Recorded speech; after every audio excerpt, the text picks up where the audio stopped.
सभी बहनों को प्यार भरी राधे राधे। आज मैं आपको श्रीमद् भागवत कथा का पाठ नंबर 12 सुनाने जा रही हूँ। वैसे तो ये अध्याय है छठा, और आज मैं आपको इस छठा अध्याय का महत्व भी सुनाऊंगी। इसका महत्व क्या है और उसके सुनने से हमें क्या फल मिलता है, आज मैं आपको वो भी सुनाऊंगी। तो सुने।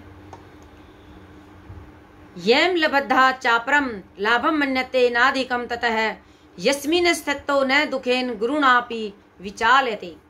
परमात्मा की प्राप्ति जिस लाभ को प्राप्त होकर उसे अधिक दूसरा कुछ भी लाभ नहीं मानता, और परमात्मा प्राप्ति स्वरूप जिस अवस्था में स्थित योगी बड़े भारी दुखों से भी चलायमान नहीं होता।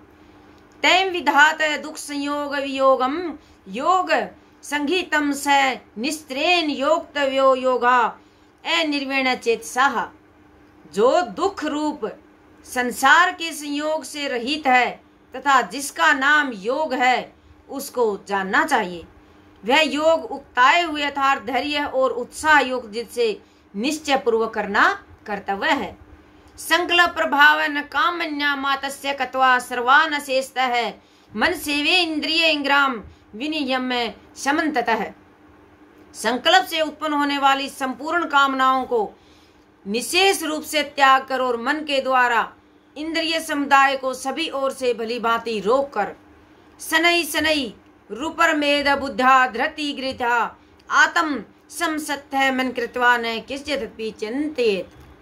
कर्म से शनै शनै मतलब कर्म से अभ्यास करता हुआ उपरति को प्राप्त हो, और धैर्य युक्त बुद्धि के द्वारा मन को परमात्मा में स्थित करके परमात्मा के सिवा और कुछ भी चिंतन न करे। यतो यतो निश्चरति मन छलमस्थित्रम तत्सतत्तो निम्यत्यदात मनेव वशम न्ययेत। यह शिथिर न रहने वाला और चंचल मन जिस शताब्दी विषय के निमित्त संसार में विचरता है, उस विषय से रोक कर यानी हटाकर इसे बार बार परमात्मा में ही निरुद्ध करें। ये मन हमारा भागता है, कभी कहीं भागेगा, कभी मतलब सांसारिक भोगों में भागता रहता है। उसको वहां से हटाकर हमें परमात्मा में ही स्थिर करना है। प्रशांत मनसम होनम योगिनम सुख मुतमम उपेति शांत रजसम ब्रह्माभूत में कल्पमसम। क्योंकि जिसका मन भली प्रकार शांत है, जो पाप से रहित है और जिसका रजोगुण शांत हो गया है, ऐसे इस सच्चिदानंद धन ब्रह्मा के साथ एक ही भाव हुए योगी को उत्तम आनंद प्राप्त होता है। युच्छ्रनेयो सदात्मान योगी विक्त कलमशः सुखेन ब्रह्म सप्रस्य मंत्येतम सुखमस्य नुतेः। वह पाप रहित योगी इस प्रकार निरंतर आत्मा को परमात्मा में लगाता हुआ सुख पूर्वक परम ब्रह्मा परमात्मा की प्राप्ति रूप अनंत आनंद का अनुभव करता है। सर्वभूत सत्मात्मनम सर्वभूतानि चात्मनि इक्षते योग युक्तात्मा सर्वत्र समदर्शन है। सर्वव्यापी अनंत चेतन में एक ही भाव से स्थित रूप योग से युक्त आत्मा वाला और सब में समभाव से देखने योग वाला योगी आत्मा को संपूर्ण भूतों में स्थित और संपूर्ण भूतों को आत्मा में कल्पित देखता है। यो मा पश्यति सर्वत्र सर्वच मयि पश्यति तस्याहं न प्रणश्यामि स च मे न प्रणश्यति। जो पुरुष संपूर्ण भूतों में सबके आत्मा स्वरूप मुझ वासुदेव को ही व्याप देखता है और संपूर्ण भूतों को मुझे वासुदेव के अंतर्गत देखता है, उसके लिए मैं अदृश्य नहीं होता और वह मेरे लिए अदृश्य नहीं होता। सर्वभूतम यो मा भज्यते कत्वमस्थिता सर्वथा वर्तमानो अपि स योगी मयि वर्तते। जो पुरुष एक ही भाव में स्थित होकर संपूर्ण भूतों में आत्म रूप से स्थित मुझ सच्चिदानंद धन वासुदेव को भजता है, वह योगी सब प्रकार से बरतता हुआ भी मुझ में ही बरतता है। आत्म पायेन सर्वत्र समम पश्यति यो अर्जुन सुखम वा यदि वा दुखम स योगी परमो मतः। हे अर्जुन, जो योगी अपनी भांति संपूर्ण भूतों में सम देखता है और सुख या दुख को भी सब में सम देखता है, वह योगी परम श्रेष्ठ माना गया है। यो एम योग सत्वया प्रोक्त है, शामेन मधुसूदन एता से अहम न पश्यामि चंचल लत्वा स्थिराम। अर्जुन बोले, हे मधुसूदन, जो यह योग अपने संभाव से कहा है, मन के चंचल होने से भी इसकी नित्य स्थिति को नहीं देखता। चंचलम ही मन है कृष्ण प्रथामी बलवदृढ़म तस्य याहम निग्रहम मन्ये वायो रिव शुद्रु कृशम। जो मनुष्य अपने मस्तक, हाथ, पैर और गुद्दा के साथ ब्राह्मण, क्षत्रिय, शूद्र और मलेच्छादिकों का सा बर्ताव करता हुआ भी उनमें आत्म रूप अर्थात अपनापन सम्मान होने से सुख और दुख को समान ही देखता है, वैसे ही सब भूतों में देखना अपनी भांति सम देखता है। क्योंकि हे कृष्ण, यह मन बड़ा चंचल पत मन स्वभाव वाला बड़ा दृढ़ और बलवान है, इसलिए ये इसको वश में करना में वायु को रोकने की बात अत्यंत दुष्कर मानता हूँ, क्योंकि इस मन को रोकना कठिन नहीं है, ये तो हवा से भी तेज भागता है।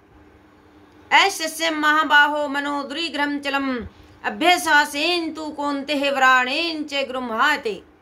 श्री भगवान बोले, हे महाबाहो अर्जुन, निसंदेह मन चंचल और कठिनता से वश में होने वाला है, परंतु हे कुंती पुत्र अर्जुन, यह अभ्यास और वैराग्य से वश में हो सकता है। क्योंकि अभ्यास करो, अभ्यास से क्या काम नहीं होगा, सब कार्य हो जाता है। जैसे ही मन दूर भागता है, इसको फिर लाओ तो आ जाता है एक दिन।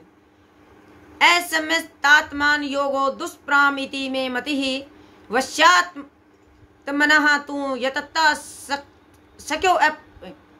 सक्यो मुपायते। जिसका मन वश में किया हुआ नहीं है, ऐसे पुरुष द्वारा योग दुष्प्राय है, और वश में किए हुए मन वाले प्रियतनशील पुरुष द्वारा साधन से उसका प्राप्त होना सहज है, यह मेरा मत है। ऐति श्रद्धयोपेत योगाचलित मानस्य है, अप्रापे योग समसिद्धि का गति कृष्ण गच्छति। अर्जुन बोले, हे श्री कृष्ण, जो योग में श्रद्धा रखने वाला किंतु संयमी नहीं है, इस कारण जिसका मन अंत काल में योग से विचलित हो गया है, ऐसा साधक योग की सिद्धि को अर्थात भगवत साक्षात्कार को न प्राप्त होकर किस गति को प्राप्त होता है। कृष्ण, ये मतलब अर्जुन कृष्ण से पूछ रहा है। कश्चित्रो भय विभ्रष्टा शिक्षानम भ्रवीव नश्यति अप्रतिष्ठितो माँ बाहो विमूढ़ा ब्राह्मण पथि। हे माँ बाहो अर्जुन, क्या वह भगवत प्राप्ति के मार्ग में मोहित आश्रय रहित पुरुष छिन्न भिन्न बादल की भांति दोनों ओर से भ्रष्ट होकर नष्ट नहीं हो जाता? अभी तक ये अर्जुन श्री कृष्ण से सवाल कर रहे हैं। ए तनमने सस्य कृष्ण छेतु में हर्ष शेषता है, तव दन्य सस्य क्षेत्रान हाप्रुपद्धते। हे श्री कृष्ण, मेरे इस सस्य को संपूर्ण रूप से छेदन करने के लिए आप ही योग्य हैं, क्योंकि आपके सिवा दूसरा इस सस्य का छेदन करने वाला मिलना संभव नहीं है। श्री भगवान उचान। अब श्री भगवान उवाच, मतलब भगवान क्या कहते हैं। पार्थ न हि ना पुत्र विनाश सतस्य विधत्ते, न ही कल्याण कृत्य श्रद्ध दुर्गतिम तात गच्छति। हे श्री भगवान बोले, हे पार्थ, उस पुरुष का न तो इस लोक में नाश होता है और न परलोक में होता है, क्योंकि हे प्यारे, आत्मद्वार के लिए अर्थात भगवत प्राप्ति के लिए कर्म करने वाला कोई भी मनुष्य दुर्गति को प्राप्त नहीं होता। प्राप्य पुण्य कर्ताम लोकनुषित्वा शास्त्री समः शुचिनः श्रीमता गेहे योग भ्रष्टो अभिजायते। योग भ्रष्ट पुरुष पुण्यवानों के लोकों का अर्थात सर्वाग आदि उत्तम लोकों का प्राप्त होकर उनमें बहुत वर्षों तक निवास करके फिर शुद्ध आचरण वाले श्रीमान पुरुषों के घर में जन्म लेता है। अथवा योगी नामेव कुले भवति धीमताम एतद्धि दुर्भत्रम लोके जन्म युधिष्ठ यदि दश्रम। अथवा विरागी पुरुष उन लोकों में न जाकर ज्ञानवान योगियों के मैं कुल के जन्म लेता हूँ, परंतु इस प्रकार जो यह जन्म है सो संसार निसंदेह अत्यंत दुर्लभ है। तत्र तैम बुद्धि योगम लभते पार्वदेहिकम यतत्ते च ततो भूत्वा शशिम देव कुरुनंदन, वहां उस पहले शरीर में संग्रह किए हुए बुद्धि संग्राम को अर्थात सम बुद्धि रूप संयोग के संस्कारों को अन्यास प्राप्त हो जाता है। और हे कुरुनंदन, उसके प्रभाव से वह फिर परमात्मा की प्राप्ति रूप सिद्धि के लिए पहले से भी बढ़कर प्रयत्न करता है। पूर्वाभसेन तनीव ह्रियते हावशोहपीश है जिज्ञासूरपि योगस्य शब्द ब्रह्माति वर्तते। वह श्रीमानों के घर में जन्म लेने वाला योग भ्रष्ट पराधीन हुआ भी उस पहले के अभ्यास से ही निसंदेह भगवान की ओर आकर्षित किया जाता है तथा समबुद्धि रूप योग का जिज्ञासु भी वेद में कहे हुए सकाम कर्मों के फल का उल्लंघन कर जाता है। पत्र पैत्राधत मान अस्तु योगी शम शुद्ध किल विषय अनेक जन्म संसिदस्ततो याति प्राम गतिम। परंतु प्रयत्न पूर्वक अभ्यास करने वाला योगी तो पिछले अनेक जन्मों के संकार बल से इसी जन्म में संसिद्ध होकर संपूर्ण पापों से रहित होकर तत्काल ही परम गति को प्राप्त हो जाता है। तप शिवभ्यो अधिक्यो योगी ज्ञानीभ्यो अपि मतो अधिक है कर्मिभ्य श्राधिको योगी तस्माद होगी भाव अर्जुन। योगी तपस्वियों में श्रेष्ठ है, शास्त्र ज्ञानियों से भी श्रेष्ठ माना गया है और सकाम कर्म करने वालों से भी योगी श्रेष्ठ है। और इसे हे अर्जुन तू योगी बन जा। योगी नामपि, तुम योगी हो। योगी नापि सर्वेषु मध्रे नात्रात्मनः श्रद्धा भान भजते यो माम स में युक्त तो मत है। संपूर्ण योगियों में जो भी श्रद्धावान योगी मुझ में लगे हुए अंतरात्मा से मुझको निरंतर भजता है, वह योगी मुझे परम श्रेष्ठ मान्य है। अभी मैंने ये आपको संस्कृत में और हिंदी में सुनाया। आज मैं इसका आपको महत्व सुनाती हूँ कि इसका महत्व क्या है, पूरा मतलब सीधा सुनाती हूँ, क्योंकि ये संस्कृत भाषा सभी लोग नहीं समझते। क्योंकि जो मेरी बहनें हैं सभी को संस्कृत नहीं आता, भाई ये क्या बोल रही है, तो मैं उसको आपको हिंदी में बताती हूँ, जरा सुने। इसका मतलब अध्याय 6 का ही बता रही हूँ। श्री भगवान बोले, हे लक्ष्मी, अब 5वें अध्याय का महत्व सुनो। नहीं सॉरी, मैं गलती भूल गई। अब 6ठे अध्याय का, मैंने आज ये 6ठा सुनाया था ना आपको, पार्ट नंबर 12 और 6ठा, तो आज 6ठे का सुना रही हूँ, तो उसका मैं आपको हिंदी में बताऊंगी। श्री भगवान ने कहा, हे लक्ष्मी, गीता के 6ठे अध्याय का महत्व सुनो। गोदावरी नदी के तट पर सौरभ के समान विष्णुपुर नामक एक नगर था और वहां का राजा ज्ञान श्रुति नाम का एक राजा था। उसकी प्रजा भी धर्म में लगी हुई थी। लोग राजा की स्तुति करते थे। एक दिन राजा ज्ञान श्रुति अपने महल के ऊपर बैठा हुआ था। उसी समय आकाश मार्ग से उड़ता हुआ हंसों का झुंड आ गया और महल के ऊपर बैठकर विश्राम करने लगा। बैठते ही उनमें से एक हंस वहां से बड़े वेग से उड़ा और उसका उड़ना देखकर साथ के हंसों ने कहा, इतने उतावले होकर क्यों उड़ते हो?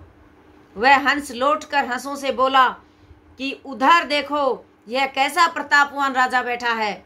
इस राजा में रम्यक मुनि का तेज व्याप्त हो रहा है। इस बात को सुनकर राजा ने सारथी को बुलाया और रथ पर बैठकर रम्यक मुनि को ढूंढने चल दिया। साथ में 1000 गो, बहुत सा द्रव्य ले गया, मतलब गो मीन्स गाय ले गया। सारथी राजा की आज्ञा से रथ को हाँक कर उनके तीर्थों में रम्यक मुनि को ढूंढता हुआ चला, परंतु राजा के प्रताप से रथ कहीं नहीं रुका। तब बद्रिका आश्रम के समीप पहुंचते ही रथ रुक गया। तब राजा ने जाना, इन्हीं पर्वतों में कहीं मुनि अवश्य रहते हैं। यह देख सारथी ने रथ रोक लिया और राजा रथ से उतरकर मुनि को खोजने लगा। उसने आगे जाकर एक जगह देखा कि एक तपस्वी बैठा है। उसके प्रकाश से चारों ओर सूर्य किरणें निकल रही हैं। राजा ने समझ लिया कि यही रम्यक मुनि है। फिर 1000 गौ के सहित रम्यक मुनि के पास पहुंचा और संपूर्ण सामग्री सामने रखकर दंडवत प्रणाम किया। मुनि जी राजा के ऊपर क्रोधित होकर बोले, सब माया का विस्तार हमारे सामने से उठा ले जाओ। राजा बहुत भय मानकर विनय पूर्वक बोला, हे मुनीश्वर, आपको यह अद्भुत तेज कहाँ से प्राप्त हुआ? शोक कृपया करके मुझे वर्णन कीजिए।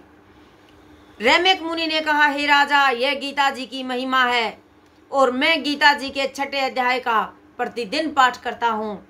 इसी से देवताओं की दुसह तेज राशि को मैंने पाया है और तू गीता के अभ्यास से रहित है।